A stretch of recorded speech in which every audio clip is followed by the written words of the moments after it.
Mary Mercer had been traded for 3 horses and told to be grateful, and it was only when she heard the words spoken aloud that she understood exactly how little she had ever been worth to the man who called himself her guardian.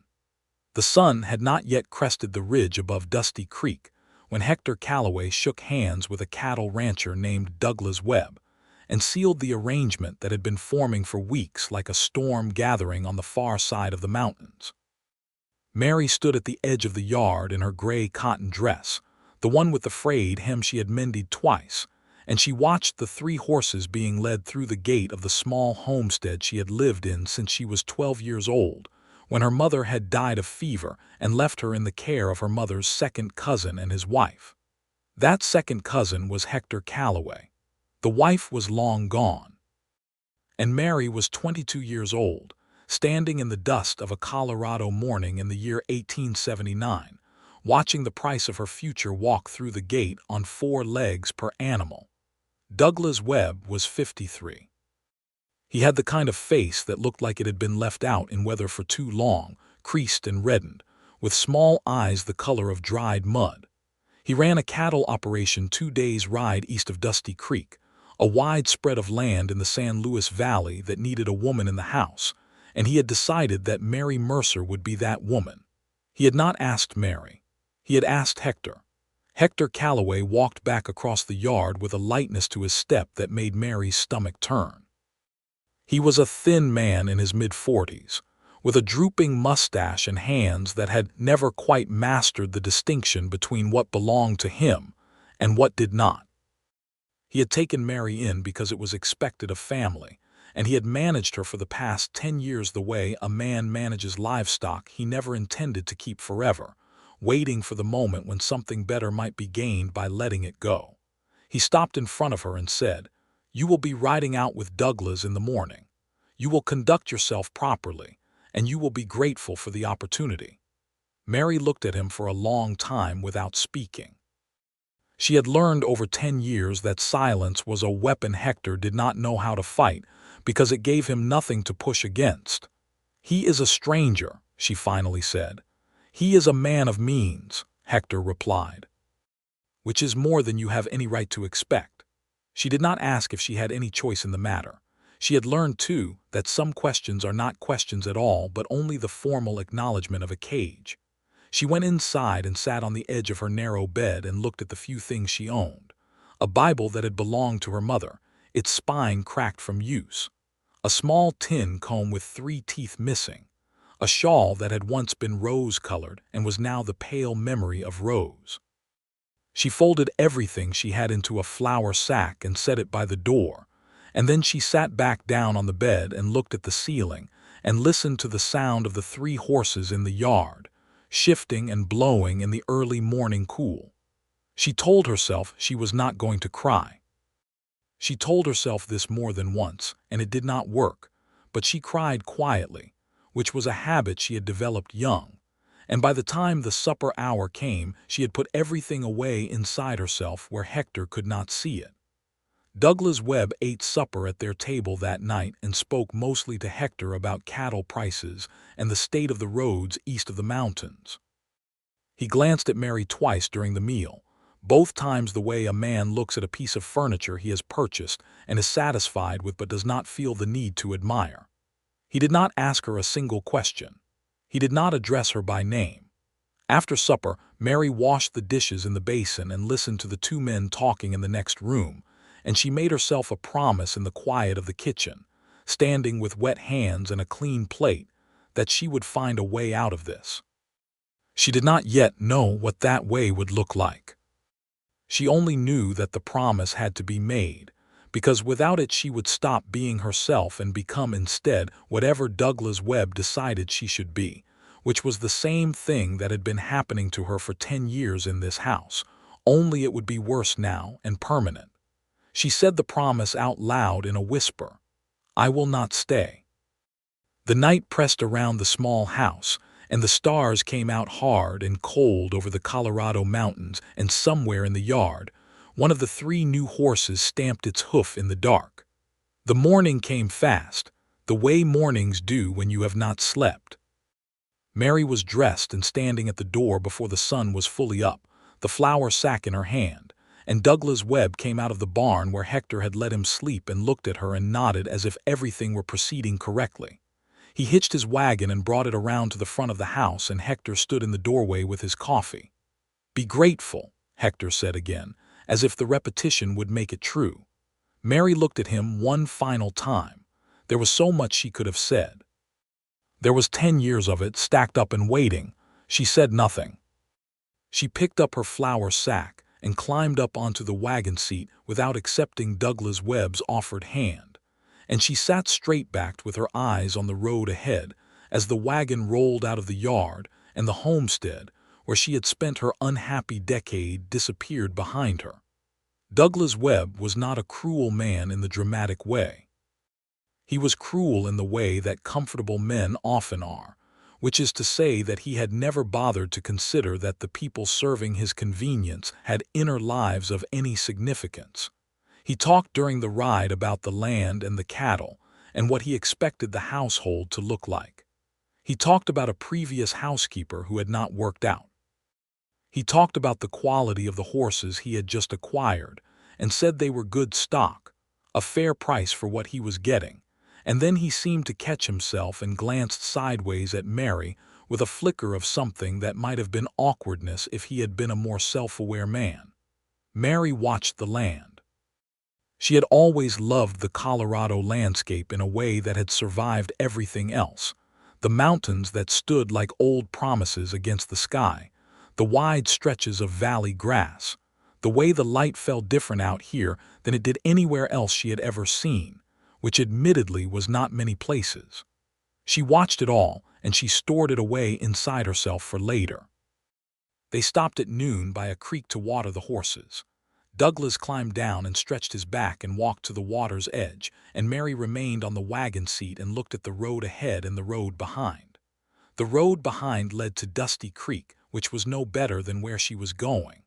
The road ahead led to the Webb Ranch, which was no better than Dusty Creek. But beyond the road and to the north, where the land opened up toward the mountains, there were other roads. She had heard of them.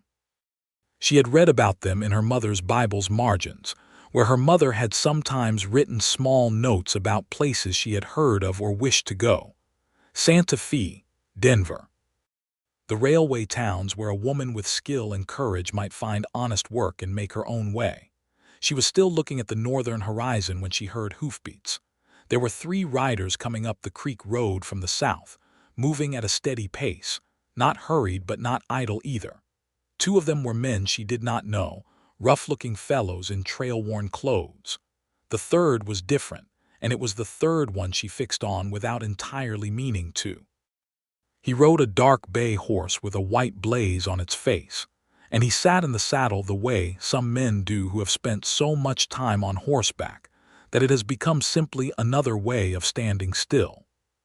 He was young, somewhere in his late 20s she guessed, with a lean face dark from sun and wind and brown eyes that moved across the scene at the creek quickly and took in everything.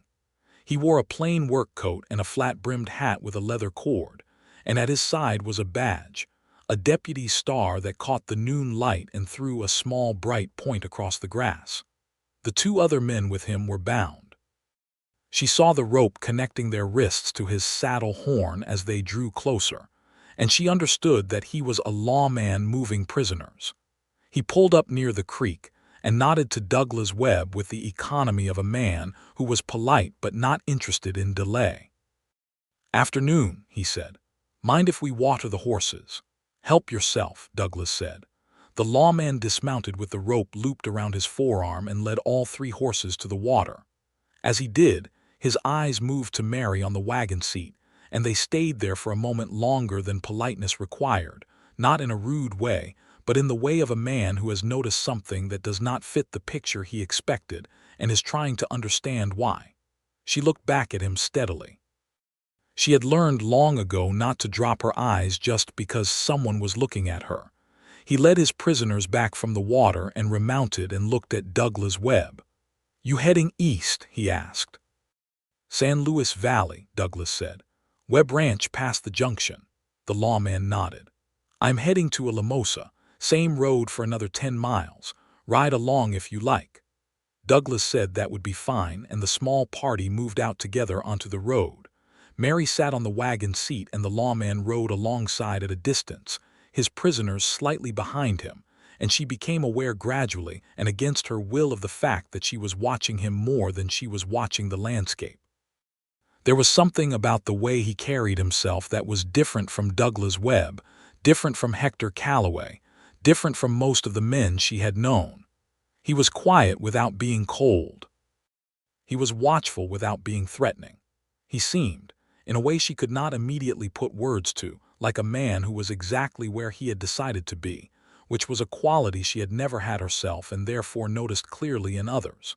His name came out in the first mile of conversation between himself and Douglas Webb, who was the kind of man who talked to fill the air. Abraham Barker, deputy out of Alamosa, which was the county seat, riding 2 horse thieves back to face a judge. He had been tracking them for 4 days through the mountain passes. He did not say this in a boasting way. He said it in the flat, informational tone of a man reporting facts. Douglas said, "Long ride for horse thieves." Abraham Barker said, "Every crime takes you just as far from your family. Best to go after them quick." Douglas grunted and talked about his own horses, and Abraham listened politely and said very little, and Mary found herself watching the deputy's hands on the reins, loose and easy, controlling the horse with a pressure so light it was almost invisible. She looked away when he glanced at her, and she felt the color rise in her face, which annoyed her because she had not blushed in years. They rode together through the afternoon, and at a certain point, Abraham Barker moved his horse closer to the wagon and addressed her directly for the first time. "You all right?" he said quietly, not loudly, not for Douglas to hear. Mary kept her eyes forward. "Why do you ask?" A brief pause. "You look like a woman working hard at not showing something." She turned and looked at him then fully, and he met her eyes with a steadiness that was not unkind.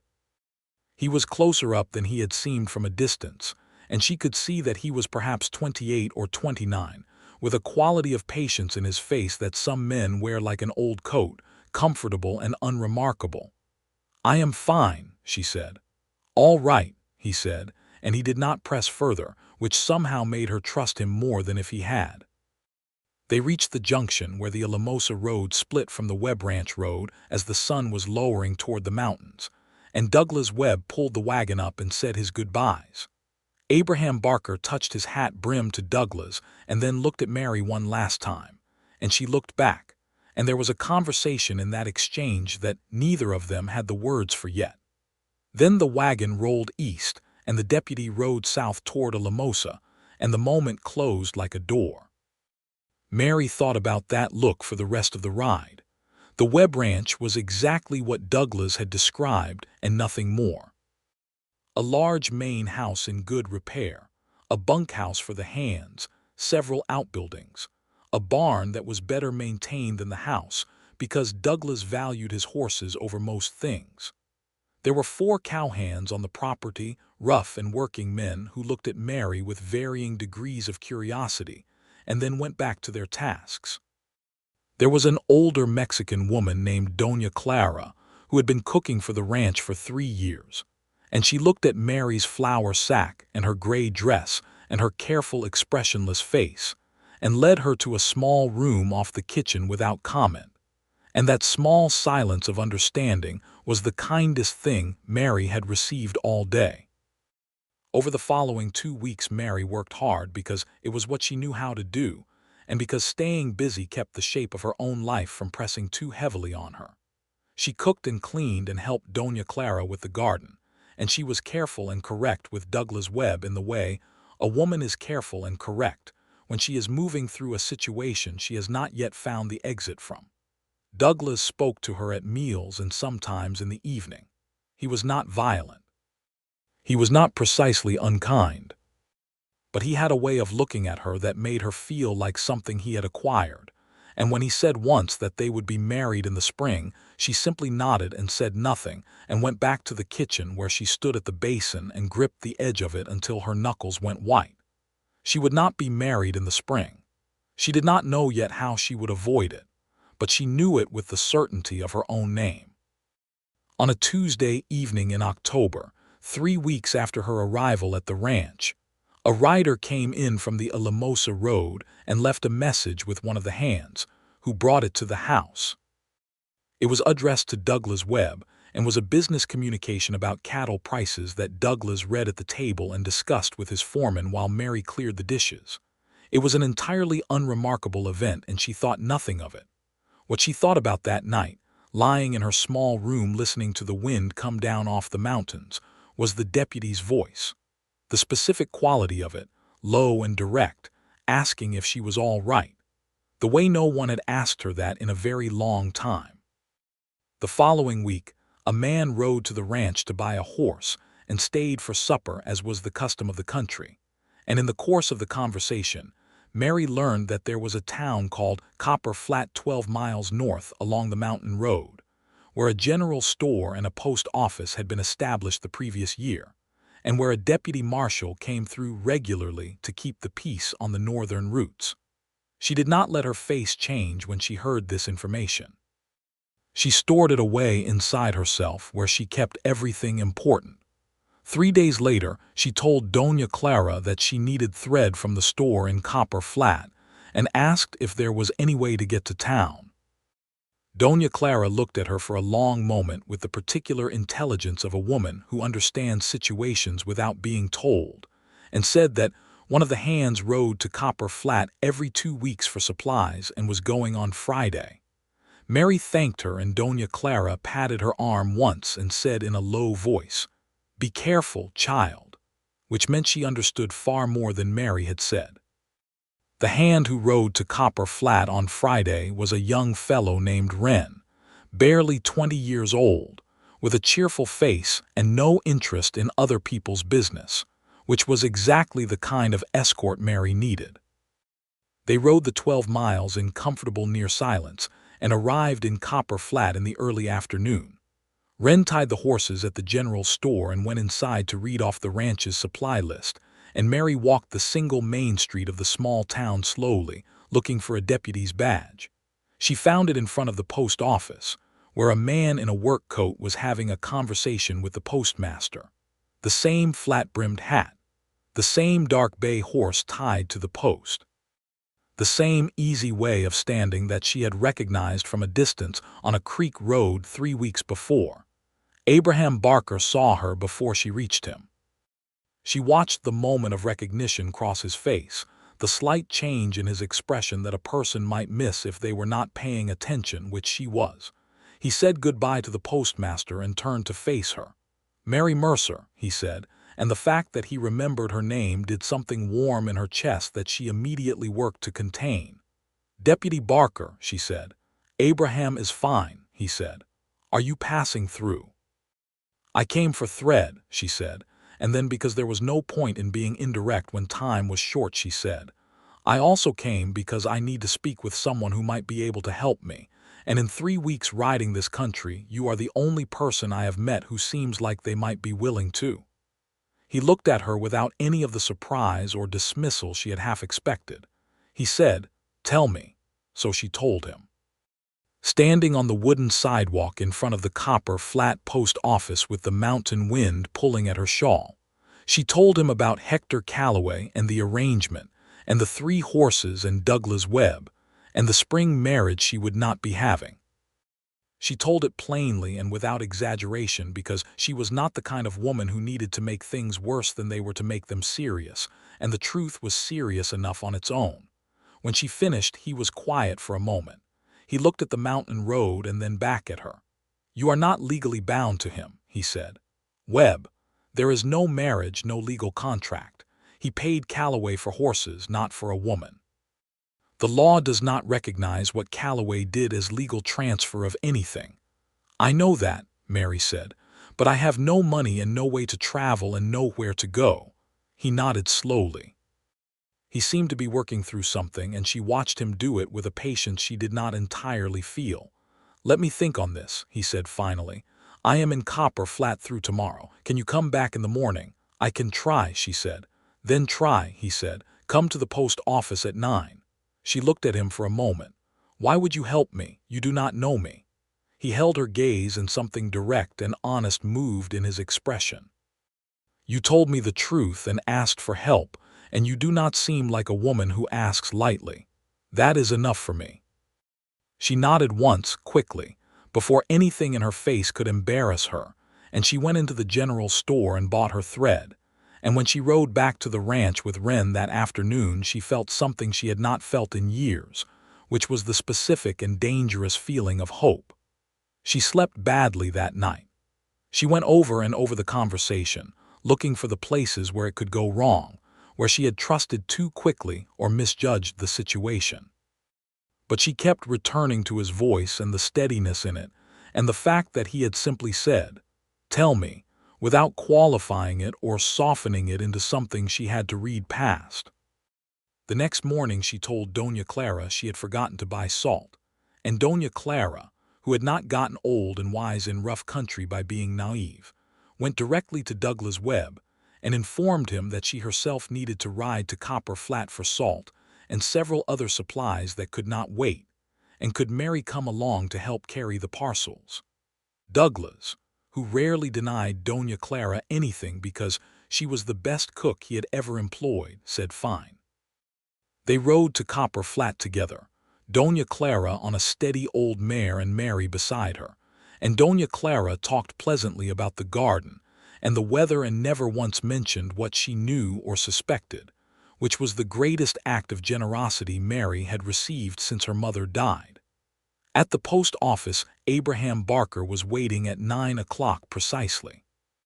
He tipped his hat to Doña Clara, and she said she would be at the store when Mary was ready, and walked away with the dignity of a woman who has seen everything and judges nothing.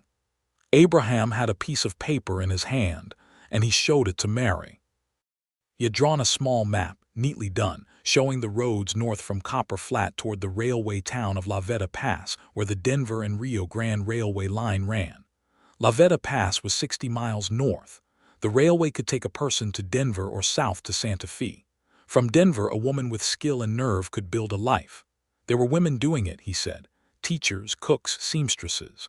The world was larger than the San Luis Valley. "I have $12, he said, and he held out the money. She looked at it, she looked at him. "I am not taking your money," she said. "Yes, you are," he said simply. "Because it is not charity, it is a loan, and you can send it back to me at the Alamosa courthouse when you are settled and able. I wrote the address there on the map." She took the money because it was practical to take it, and she was a practical woman. Her fingers brushed his when she did, and neither of them moved quickly away from the contact. "There is one other thing," he said, and his voice shifted slightly, became more careful. "Webb's Ranch is 12 miles south of here. It will take you an hour and a half to ride it if you have a horse. I cannot leave you without a way out." "I cannot steal one of his horses," she said. "No," he agreed, "but I have 2 horses. I brought a spare from Alamosa because I expected to be in the mountains longer than I was. You can take the spare." "That is your horse," she said. "It is," he said, "and I am loaning it the same way I am loaning you the $12, same terms. Send it back from La Veta Pass and I will send a man to collect it." She stood there on the wooden sidewalk and looked at him and felt the full weight of what he was offering, not just the money and the horse, the seeing of her, the listening. The simple matter-of-fact way he was dismantling the cage around her without making her feel small for being in it. "Why?" she asked again, because she needed to hear it again. He was quiet for a moment, and then he said something she had not expected. He said, "Because no person should be traded for horses and told to be grateful. That is not how it should be. That is not what this country is supposed to be." She held that close. She spent the rest of that morning in Copper Flat in conversation with Abraham Barker, not about plans or logistics, but in the way 2 people talk when they are discovering that the other person is more interesting than they expected.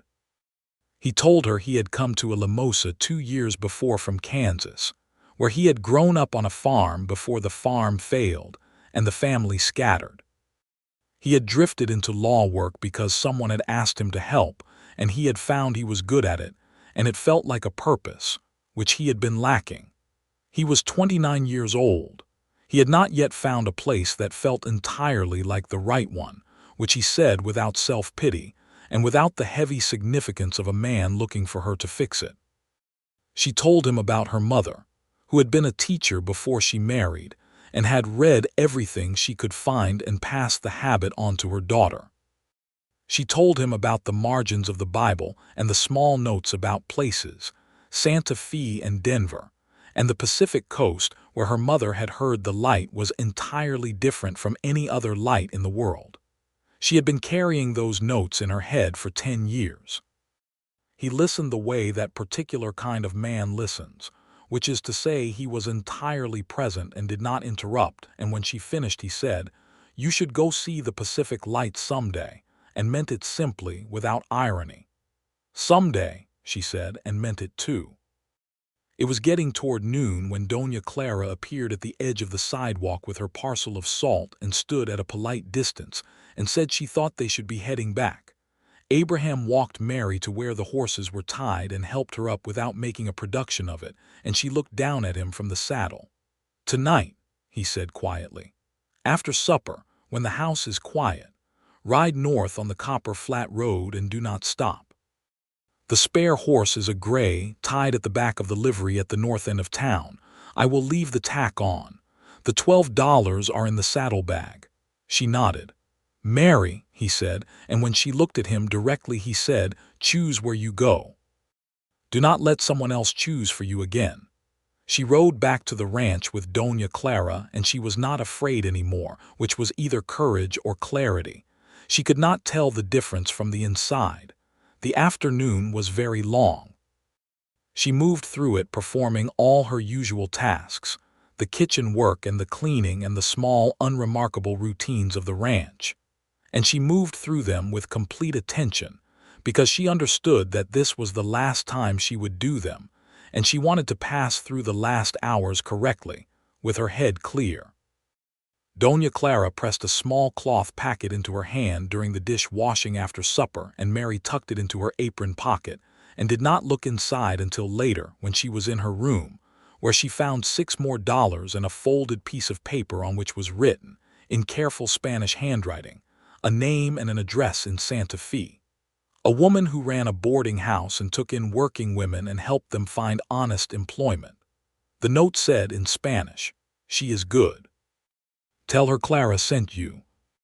Mary sat on her narrow bed and read the note twice, and then held it against her chest, and closed her eyes, and allowed herself 30 seconds of feeling the full weight of being cared for by strangers who expected nothing in return, because she thought that feeling deserved acknowledgement before she put it away and got practical. She waited until the house was fully dark and fully quiet, until Douglas Webb's lamp had gone out and the hands were long in the bunkhouse, and the only sounds were the wind and the horses shifting in the barn. She had packed her flour sack again that morning under the pretense of rearranging it, and it sat by the door. She dressed in all her warmest clothes because the October nights in the mountains were serious, and she put on her boots and picked up her sack and walked out of the house and across the yard in the dark. She did not look back. She took the Copper Flat Road at a pace that was faster than walking, but not so fast she would be heard from the house, leading herself by feel and by the stars, which her mother had taught her to read on clear nights in Colorado where they hung low and brilliant. The road curved north through scrub oak and open meadow, and she walked it, and then ran it when she was far enough away, ran with her flour sack hitting her back and the cold air burning in her lungs, ran like a woman who knows exactly what she is running toward. At the north end of Copper Flat, the livery stable was dark, and the gray horse was tied exactly where Abraham Barker had said it would be, tacked and ready. A good solid horse with a calm eye who accepted a stranger on his back without complaint. Mary checked the saddlebag and found the $12 wrapped in a bandana, and she took the map out of her dress pocket where she had kept it since that morning and consulted it briefly in the moonlight, though she had memorized it already. North, 60 miles to La Veta Pass, the railway. She touched the gray's neck once and said, "All right then," and moved out onto the road. She rode through most of the night and made 20 miles before the horse needed rest, and she needed it too. and she stopped beside a creek and let the horse drink and ate the dry biscuits she had wrapped in her shawl from the kitchen, and looked up at the sky, which was enormous out here, so large it felt almost rude to be standing under it. And she thought about Abraham Barker and the look on his face when he said, "Choose where you go." And she felt something settle inside her chest that had been unsettled for a very long time. She reached La Veta Pass on the second day in the afternoon, stiff and tired and hungry, and more free than she had ever been in her adult life. The railway station was a small wooden building beside the tracks, and the agent told her the next southbound train ran the following morning and would reach Santa Fe in 2 days with a stop in Trinidad. She paid for the fare from her combined funds, leaving enough remaining to see her through a few weeks if she was careful. She found a room at the one boarding house in La Veta Pass for 50 cents and slept 12 hours without moving.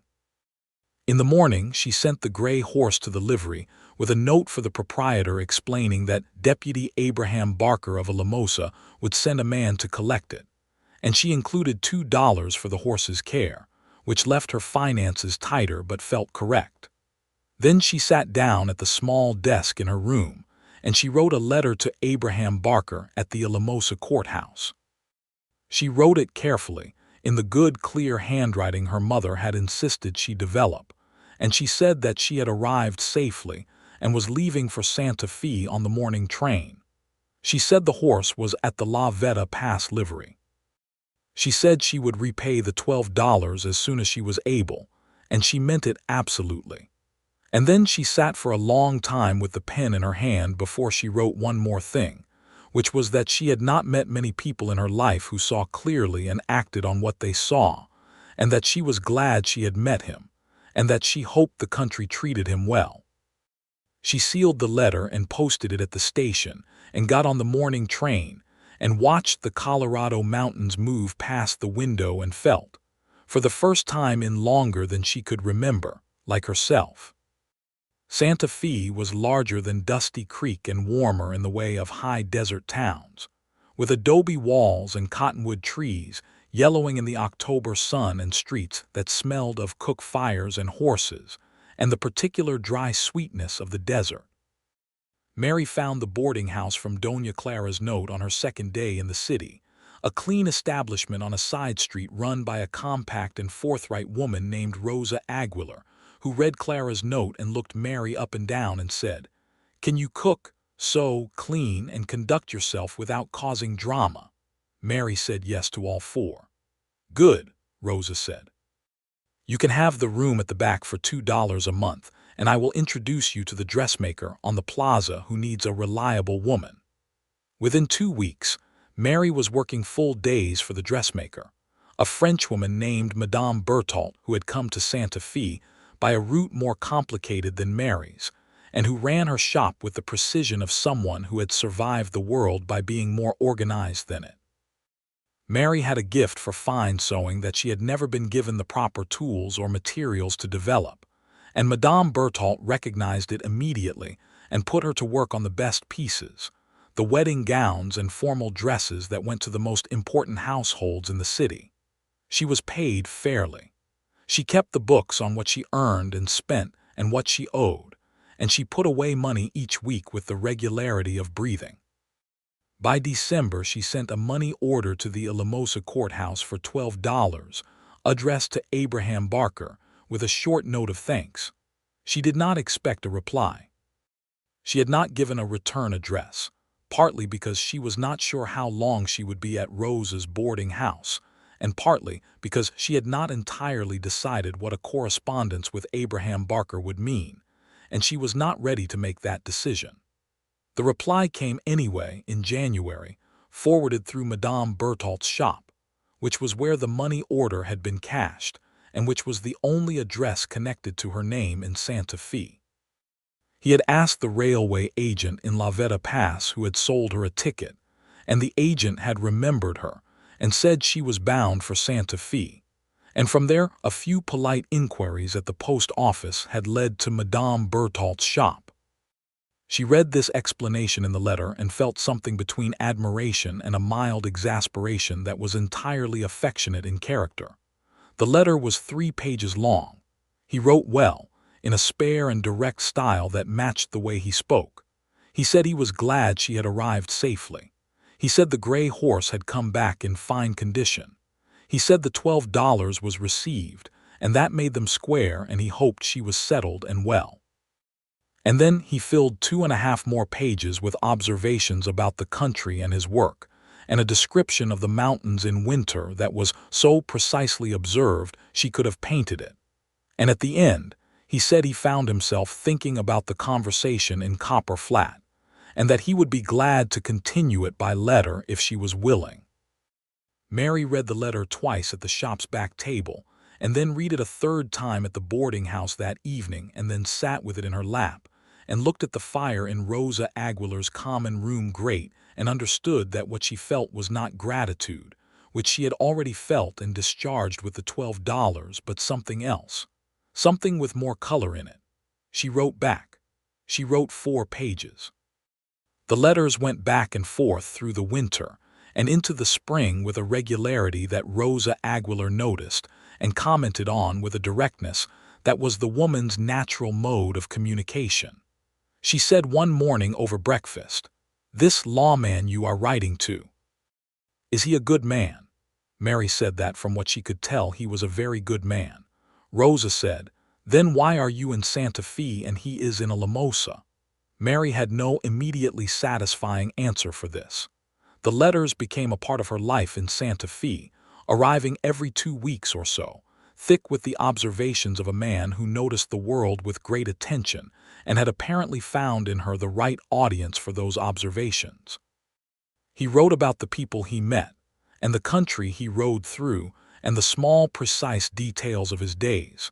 And she wrote back about the dressmaking and the city, and the particular light on the desert mountains in the early morning that she had finally found, and that her mother would have loved.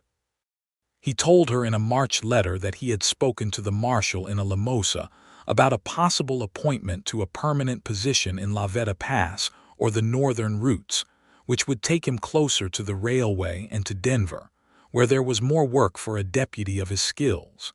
He had not decided yet.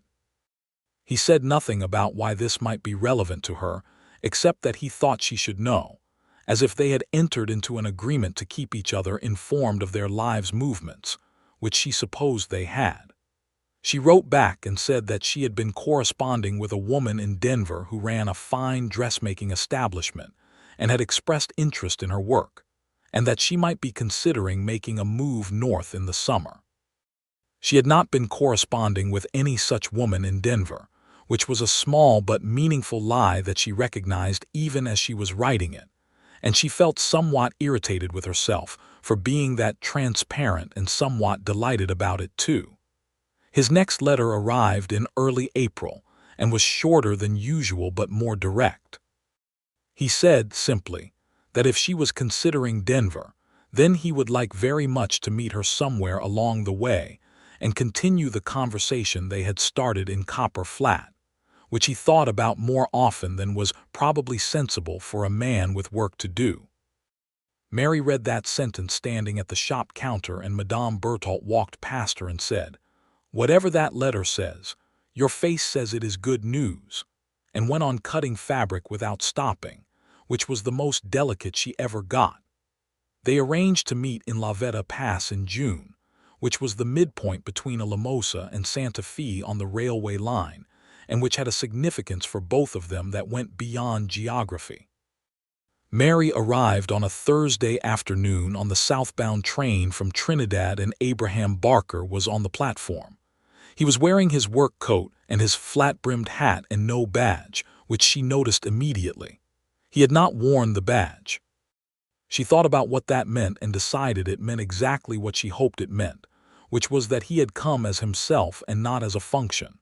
He took off his hat when she stepped down from the train, and he looked at her with the kind of expression that a man cannot manufacture, that particular mix of relief and recognition and simple pleasure that crosses a face when it sees exactly what it hoped to see. "Mary," he said. "Abraham," she said. They shook hands, which lasted a few seconds longer than strictly necessary, and were both smiling in the way of people trying not to smile too widely too soon. They ate supper at the small hotel in La Veta Pass, the only proper restaurant in town, and the conversation was nothing like the letters, which had been organized and thoughtful, and nothing like the conversation at Copper Flat, which had been practical and necessary. This was something new. This was two people who had spent months getting to know each other through words on paper, and were now discovering how all those words fitted onto the actual living person sitting across the table from them, and finding that the fit was better than expected. He had kind eyes, she decided. Not soft, but kind. The kind that registered what they saw accurately and without cruelty, which was not as common a thing as it should be. She told him about the dressmaking and Madame Berthault and Rosa Aguilar, and the particular satisfaction of making something beautiful with her hands and being paid appropriately for it. He told her about the mountain country and the work, and the fact that he had accepted the posting to the northern routes, which would base him in Pueblo rather than a Limosa, and that he had found a small house there which was presently empty of everything except his saddle and a good stove. A house with a good stove is a solid foundation, she said. He smiled at that and looked down at his coffee. I thought so too. After supper, they walked through the small town in the June evening, which was warm with the first real warmth of the mountain summer, and the conversation turned gradually from the practical to the personal with the ease of two people who have already crossed all the formal distances by letter, and simply need the last short distance of proximity to close. He told her about his family, his parents who had worked the Kansas farm until the drought came and taken everything, the way poverty can relocate a family as effectively as a flood. He told her about his brother in Colorado Springs who was doing well in the freighting business, married with 2 children. He told her that the thing he had wanted most since leaving Kansas was to be somewhere he had chosen to be, not somewhere he had ended up. She told him that she understood exactly that feeling and had been looking for it her whole adult life. The town square had a bench under a cottonwood tree, and they sat on it in the summer dark, and the stars came out overhead the way they do in the high country, sudden and absolute. And she thought about her mother's Bible margins and all the places written there, and felt with a precision she had never felt before that this moment, this exact point in the world, was one of them. He said, I want to ask you something, she said. Then ask it.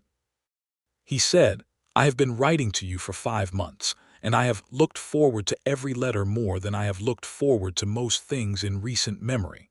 And sitting here right now, I am more comfortable than I have been in a long time. I want to know if that is a thing you share or if it is a thing I have constructed by myself. She looked at the stars for a moment. Then she said, I told Madame Berthault I was moving to Denver to work for a dressmaker I had been in correspondence with. There is no dressmaker. I invented her as a reason to be moving north. He was quiet for a second.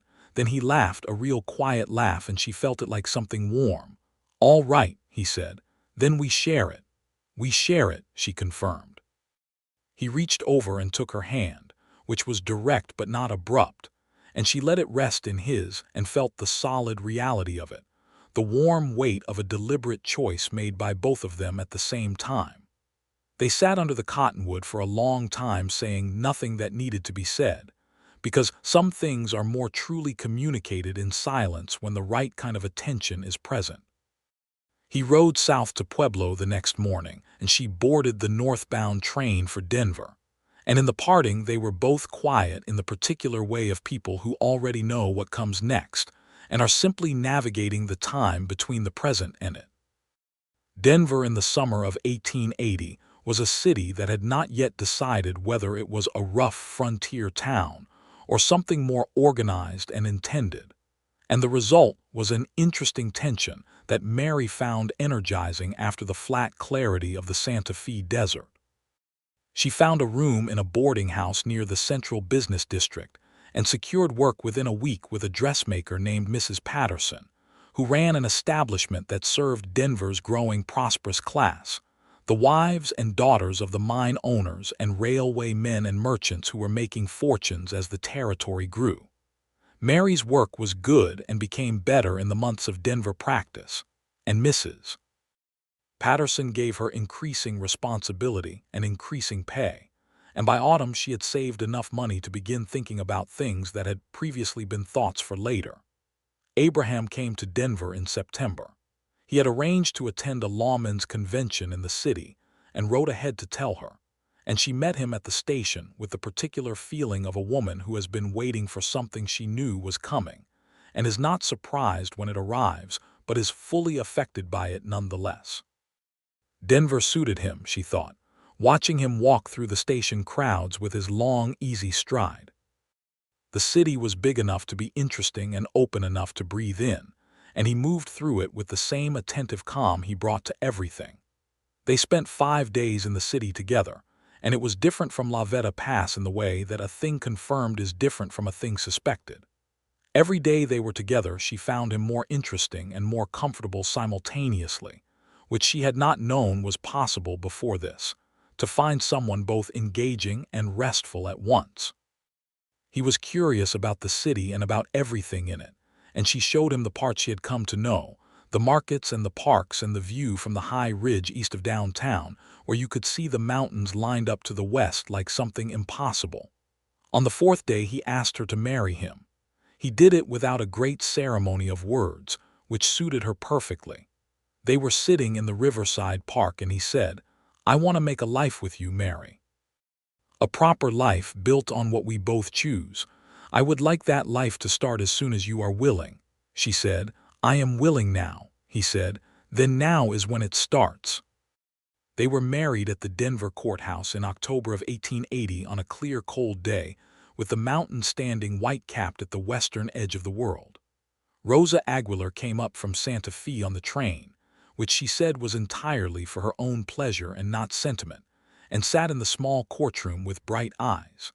Madame Berthault sent a set of ivory-handled combs with a note that said simply, "A woman who sews well deserves to look well at her wedding."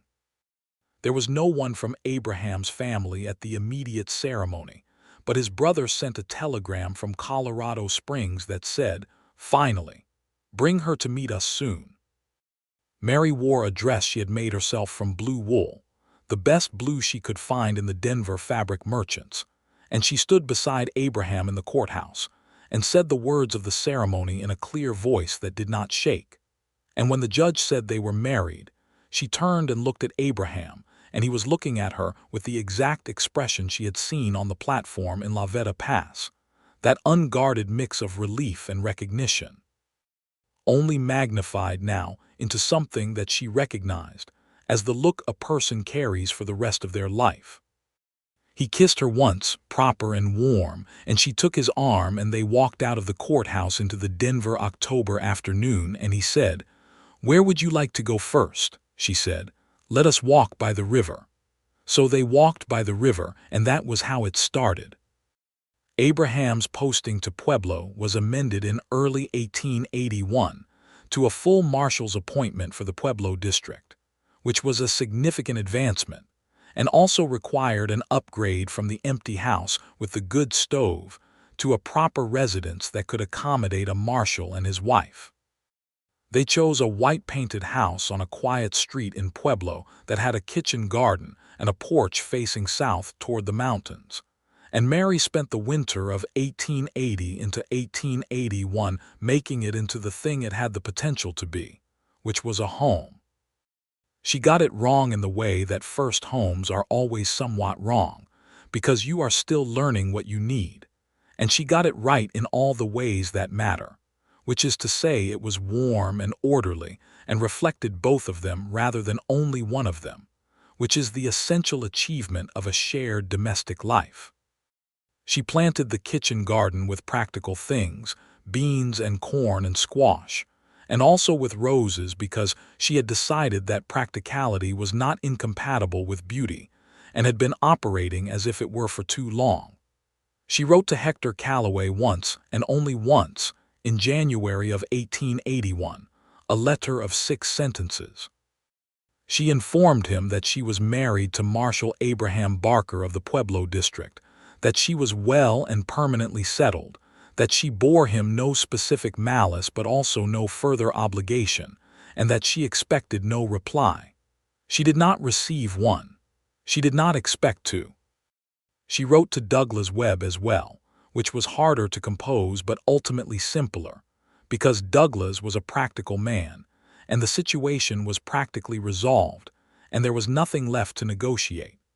She thanked him for the use of his roof during the week she had stayed at the ranch, and wished him well with his cattle and his horses and his spring plans, which were now entirely free to involve someone else.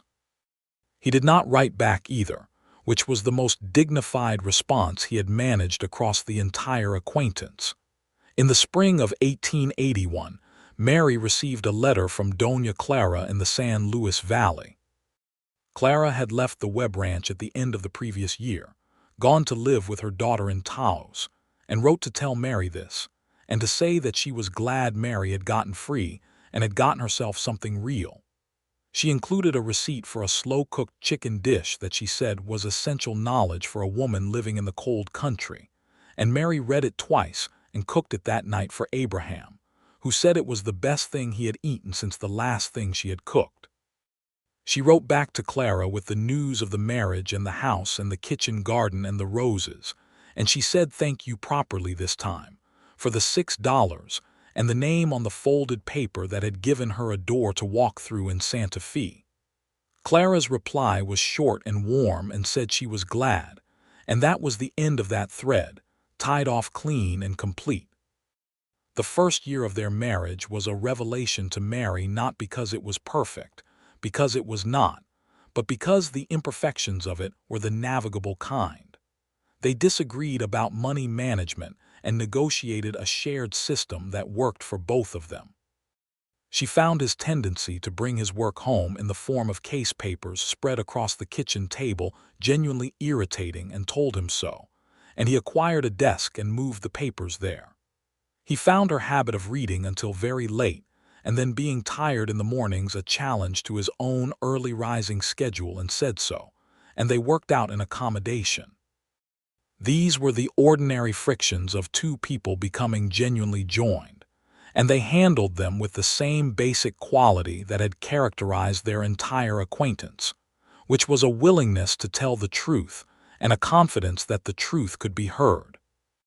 What she had not expected, because no amount of letters or even the early months of courtship could fully prepare a person for it, was how much she would come to rely on his specific presence, not on the abstract comfort of being married or being secure, which were real but not the essential thing.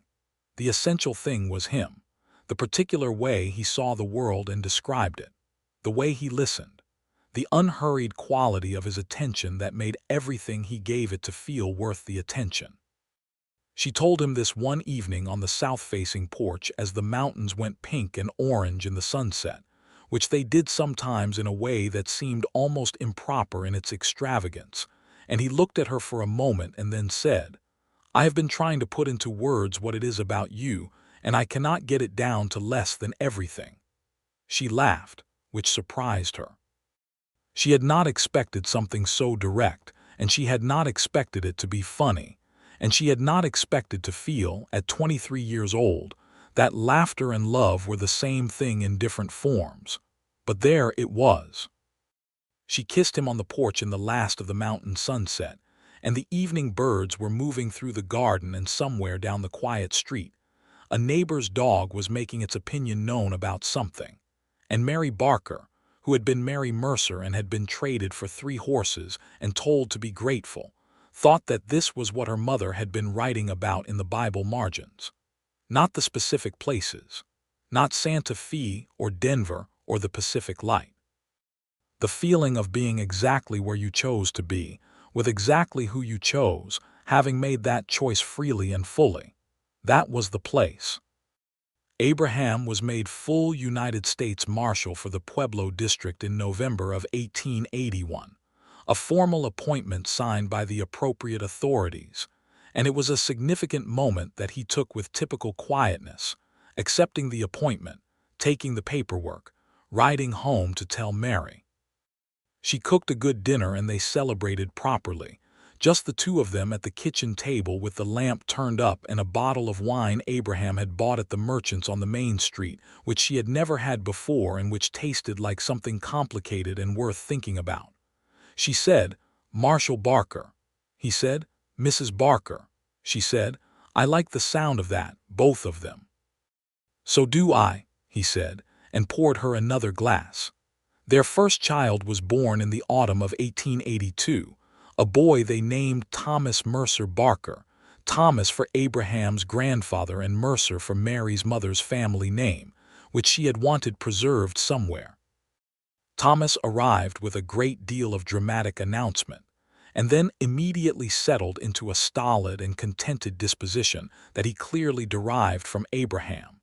And Mary held him in the lamplight of the bedroom, with the mountains visible through the window in the early morning, and understood for the first time the full meaning of the word abundance, which has nothing to do with money.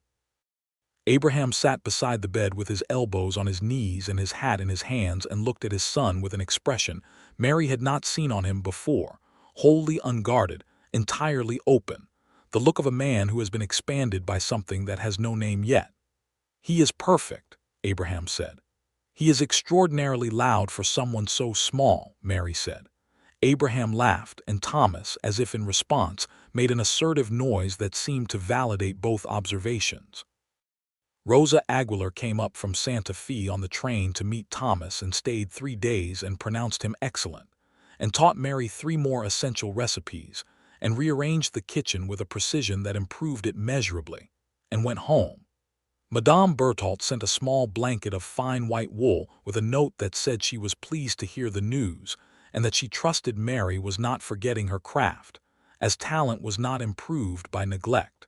Mary was not forgetting her craft. She had a small sewing room off the kitchen where she continued to work, taking commissions from the Pueblo ladies and the occasional job from Denver when Mrs. Patterson had overflow, and the work kept her own and satisfied and connected to the skill that had sustained her in the first months of her freedom. The years opened out from there with the particular beauty of years that are built correctly from their foundations. Thomas was a serious child who learned to walk early and talk late, and then, once talking, never stopped, which combined Abraham's observational quality with Mary's articulacy in a way that was both delightful and occasionally exhausting. He had his father's brown eyes and his mother's steady gaze and a stubbornness that was distinctly his own. Abraham's work continued to be both important and occasionally dangerous, as the lawman's work in the Colorado of the 1880s always was, with the cattle industry and the mining industry and the railway's expansion, all generating the kinds of disputes and violations that required steady and sometimes physical management. Mary understood this and had made peace with it the way a sensible woman does, which is not by denying the danger, but by choosing not to let the anticipation of it diminish the present. He came home every night he could, and when he could not he sent word, and she trusted his judgment and his skill, which were both considerable, and they had a standing agreement that he would never take unnecessary risks, which she did not define too tightly because the word unnecessary is elastic in that kind of work. He was hurt once, in the spring of 1883, a gunshot wound to the upper left arm from a confrontation with a man who was stealing cattle from 3 different ranchers, and had decided law enforcement was an unreasonable inconvenience. It was not a serious wound. The doctor confirmed this twice, but Mary sat by the bed where Abraham was resting with his arm bandaged and felt the specific fear of it move through her system and then recede, leaving behind a clarity about what she would and would not be able to bear. When he was well enough to have the conversation properly, she told him this plainly, that she was not going to ask him to stop doing the work because the work was important and was part of who he was, and she loved him completely including that part, but that she needed him to be as careful as possible because Thomas was 2 years old and she was expecting their second child, which she had been waiting for the right moment to tell him. And the right moment had apparently been when he was lying in bed with a bandaged arm, which was not ideal timing but was the honest timing. He looked at her for a long moment and then said, "Another baby." "Yes," she said. "And you are well," he said. "I am perfectly well," she said, "which is more than I can say for you." He took her hand with his unbandaged arm and held it. He said, "I will be careful. I swear it, Mary. I will be as careful as the work allows." She believed him because she had always been able to read the truth in him, which was one of the fundamental qualities of their marriage, the ability to believe what the other said because it was always what the other meant. The second child was a girl, born in December of 1883, and they named her Clara Rose Barker. Clara for Doña Clara, who had pressed $6 and a folded name into Mary's hand in a ranch kitchen, and asked for nothing in return, and Rose because Mary had decided when she planted the kitchen garden in Pueblo that roses were essential, and she was going to keep that decision and honor it in every form available. Clara Rose was entirely different from Thomas from the first day, which was an interesting illustration of the arbitrariness of nature. Where Thomas was contained and deliberate, Clara was expressive and energetic, with Mary's dark hair and what turned out to be her grandfather's eyes, bright and watchful, taking in everything. She laughed early and laughed often and had strong opinions about most things from a remarkably young age, and Abraham, who had been somewhat uncertain in those first months with Thomas, was immediately and completely comfortable with Clara in a way that Mary found both touching and slightly amusing. She said one evening, watching him read to Clara on the south porch with Clara's small hand wrapped around his thumb, "You are easier with her than you were with him." He said, "Thomas was serious from the beginning. He made me feel I needed to meet his standards. And Clara," he smiled, "Clara seems to think I meet them already. She has good judgment," Mary said. Thomas, for his part, received his sister with a gravity that suggested he was reserving judgment on the arrangement but was prepared to accept it on probation, and then within 3 weeks decided she was acceptable and appointed himself her protector, a role he took with great seriousness and executed with occasional excess of zeal. The Barker household in Pueblo in the mid-1880s was a full and specific place. The White House with the south-facing porch had expanded by an addition Abraham and the neighbor built together. A proper sitting room that held a bookshelf Mary had filled methodically from the Denver book dealers over several years. Her mother's crack-spine Bible on the shelf beside novels and histories, and a particularly fine illustrated atlas that Thomas studied with an attention that suggested he had inherited his grandmother's fascination with the places of the world. Mary's sewing work had grown in quality and reputation, to the point that she was now receiving commissions from Denver and Colorado Springs, and had declined twice to move the business to Denver, where Mrs. Patterson had offered her a partnership. She had declined because Pueblo was where they were and she was not interested in moving, and because the work could be done from here just as well, and because the south-facing porch and the mountain view were hers, and she had chosen them freely and saw no reason to give them up. Doña Clara came to visit in the summer of 1885, old now but sharp-eyed and formidable, riding the train from Taos with a basket of dried chilies and 4 more essential recipes, and the contained pleasure of a woman seeing a situation she had a hand in turn out correctly. She sat on the south porch and held Clara Rose on her lap and watched Thomas conduct a serious investigation of an anthill in the garden, and she looked at Mary across the porch table and said, "Good, just that, good," but in the way that meant a great deal more and was the more eloquent for the compression. Mary said, "Thank you, Clara, for the money and the name and for not telling anyone." Clara patted her hand and said, "I have done nothing. You did everything.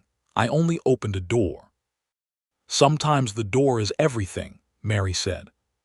Clara went back to Taos on the Wednesday train, and Mary watched the train pull out from the Pueblo station with Thomas on one side of her, and Clara Rose on her hip and Abraham's hand at the small of her back. And she thought about all the trains she had been on, and the doors she had walked through, and the creek road in October 1879, where 3 riders had come up from the south, and one of them had a badge and dark bay horse with a white blaze, and had asked her quietly if she was all right. She turned to Abraham. He was watching the train too, thinking his own thoughts. "I want to tell you something," she said. He looked at her. "I was not all right," she said. "That day on the creek road when you asked, I was not remotely all right, but it was the first time in years anyone had asked, and it changed something." He was quiet for a moment, the train gone now, the platform beginning to empty. "I know," he said. "I could see it. That is why I asked." She leaned into him slightly, and he adjusted his arm around her, and they stood on the platform until Thomas said he was hungry, which resolved the poetic moment in the most practical way possible. They walked home through the Pueblo streets in the late summer afternoon, Thomas running ahead the way children do when they cannot walk the speed that living requires of them. Clara rose on her father's shoulders with her small hands gripping his hat, and Mary walked beside Abraham, and they were quiet together in the comfortable way of people who have been talking for years and have not run out of things to say, but are also perfectly at home in the spaces between. The following spring, in 1886, Abraham accepted an appointment as United States Marshal for the District of Colorado, a senior position that required a move to Denver. They discussed it at length over several evenings, and Mary said finally that Denver was a city she knew and liked, and that Thomas was old enough to find the move interesting rather than disorienting, and that Clara Rose was too young to know the difference, and that the White House in Pueblo had been exactly right for the time of life it had held, and it was possible to be grateful for a place without being bound to it. Abraham said, "You are sure?" She said, "I was sure of the important things when I was standing on a train platform in La Veta Pass with $12 and a borrowed horse. A city move is a much smaller commitment." He smiled. "You have never told it quite that way." "I am telling it that way now," she said. They moved to Denver in the autumn of 1886. The house they found in Denver was larger than the Pueblo house, a proper 2-story on a tree-lined street near the park, and Mary organized it with the same intentionality she had brought to every space she had occupied since Santa Fe: the kitchen garden in the back, the roses, the bookshelf in the sitting room that expanded immediately to require a second shelf, the sewing room where she could work with the north light coming cleanly through the window, which was the best light for the fine work. Thomas enrolled in the Denver school, and within a month was the most serious student in his grade, which his teachers reported with a mix of appreciation and faint concern that he might be more serious than was standard for a 9-year-old boy. Mary received these reports with equanimity. Her son would unfold in his own time and at his own temperature, and the school's expectations were the school's problem. Clara Rose, at 3 years old, was a force of personality that the Denver house was barely adequate to contain. She had opinions about breakfast, about her clothes, about the arrangement of the furniture, and about the names of all the neighborhood dogs, which she insisted on renaming whenever she felt the given names were insufficient to the animals' characters. Abraham found this quality, as he found most of Clara's qualities, entirely delightful. In 1887, Mary received a letter from her mother's atlas. That was how she thought of it, because it was a letter from the Pacific Coast, from a woman's college in San Francisco that had heard of her dressmaking work through a Denver connection, and was inquiring whether she would be interested in contributing a series of letters, or perhaps a paper on the craft of garment construction to their women's curriculum exchange, which was an effort to document practical women's skills in a formal way. She sat with this letter for a long time. Then she showed it to Abraham. He read it and said, "San Francisco. My mother wrote it in her Bible," Mary said. "In the margins, the Pacific Light." He handed the letter back to her. He said, "Write to them." She said, "It is just correspondence, probably nothing more." He said, "Write to them anyway. Begin the thing and see where it goes." She wrote to them that evening. It became a correspondence that lasted 2 years and resulted in a monograph that was published in a modest way but with some attention, a practical guide to the art of fine garment construction written for women who were learning the craft and needed someone who understood it from the inside. Madame Berthault received a copy in Santa Fe and wrote back a letter of 3 paragraphs, the last of which said that the writing was excellent and the technique described was correct, and that she had always known Mary would do something worthy with the skills she had been given, which was the closest thing to unguarded praise that Madame Berthault produced and was therefore a very significant compliment. The years turned. Denver grew around them. The territory of Colorado had become a state in 1876 and was growing into itself with the energy of a young thing that has not yet decided what it will be. And Abraham's work as marshal was the work of a man helping to shape something, to build the structures of law and order in a place that was still deciding whether it wanted them. He was good at it because he combined the practical skill of a man who had spent years in the field, with the particular quality of seeing people clearly that had made Mary trust him on a creek road in 1879. He was respected in Denver in the way that genuinely competent and honest officials come to be respected, not with the loud approval that comes to politicians, but with the quieter and more durable regard that accrues to people who do their work well and do not misuse what they have been given. Mary was respected in Denver in a different and perhaps more interesting way. She was known as a dressmaker of exceptional skill and as a woman of education and opinion, which combination was unusual enough in the Denver of the late 1880s to be remarked on. She had become a member of the Denver Women's Literary Society, where she discovered the pleasure of organized intellectual discussion, and she had made friends in the city who were her own friends, connected to her by her own qualities and choices, rather than to Abraham's position by extension, which mattered to her precisely because of the years she had spent being connected to nothing. Thomas at 12 was exactly who he had promised to be at 2, which was a person of methodical intelligence and deep reserves of patience, and a quality of attention that made people feel seen when he talked to them. He had decided he wanted to study law, which Abraham received with a pride he tried unsuccessfully to keep entirely quiet, and which Mary received with the particular pleasure of a woman who has spent her adult life watching the right people end up in the right situations. Clara Rose at 9 was a study in determined individuality who was simultaneously her father's great delight and her teacher's greatest challenge, in the best possible sense. She had decided she wanted to be either a naturalist who studied wild birds or a journalist who wrote about important events, and she changed her mind between these 2 options on roughly a monthly basis, which was entirely appropriate for a 9-year-old girl who had not yet been required to narrow anything. In the spring of 1890, Mary and Abraham sat on the porch of the Denver house after supper, which had become the same evening ritual the South Porch in Pueblo had been, a daily ritual of the best kind that is neither dramatic nor forgettable, but is simply the reliable substance of a life built together. The evening was warm and the mountains in the west were gold in the last light, and Thomas was inside with a book, and Clara was presumably in the garden conducting some investigation, and Abraham had his coffee and Mary had her tea, and they had been talking about nothing in particular, and then they had been quiet, and in the quiet Mary thought about the creek road again. She thought about it sometimes, not in a painful way. In the way you touch a scar that no longer hurts, to remember the shape of the thing that made it and feel how completely it has been absorbed into the rest of you. She said, "I have been thinking about what you said that day in Copper Flat." He waited. "Choose where you go," she said. "You said it so simply, like it was obvious."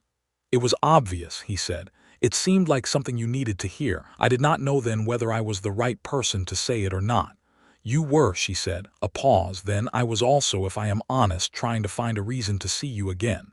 She turned and looked at him in the evening light. "Were you?" "I was." He looked at the mountains. I thought if she can write to me when she is settled, at least I will know she is all right. And then if she writes, then perhaps I can write back. And then perhaps, she said. He smiled at the mountains and then turned to her.